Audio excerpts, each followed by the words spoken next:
গণঅভ্যুত্থানের প্রথম বার্ষিকী ও জাতীয় মুক্তি দিবস ২০২৫ উপলক্ষে দেশব্যাপী ঘোষিত কর্মসূচির অংশ হিসেবে শিবগঞ্জ উপজেলা শাখা বাংলাদেশ জামায়াতে ইসলামী শহীদ মুগ্ধ চত্বরে এক সমাবেশের আয়োজন করে।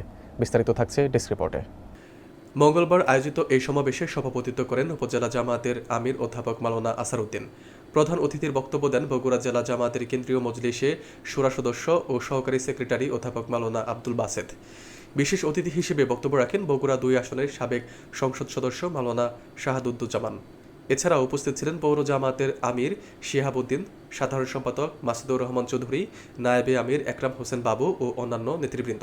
বক্তারা তাদের বক্তব্যে জাতীয় মুক্তি দিবসে তাৎপর্য তুলে ধরেন এবং দেশের চলমান রাজনৈতিক প্রেক্ষাপটে জনগণের মৌলিক অধিকার ও ন্যায় বিচার প্রতিষ্ঠায় ঐক্যবদ্ধ আন্দোলনের আহ্বান জানান।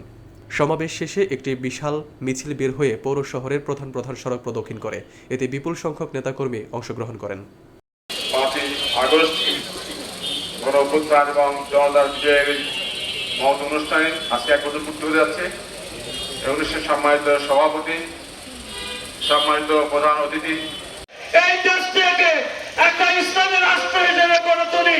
আপনাদের আগামী দিনের এই শিবগঞ্জ উপজেলার এমপি প্রার্থী হিসেবে মাওলানা শাহাদুজ্জামান সাহেবকে আমরা নির্বাচিত করেছি।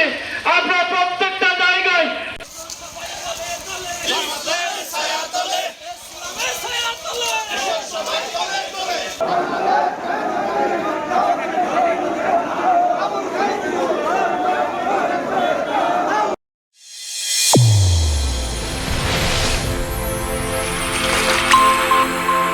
চ্যানেল A1 হৃদয়ের স্পন্দন।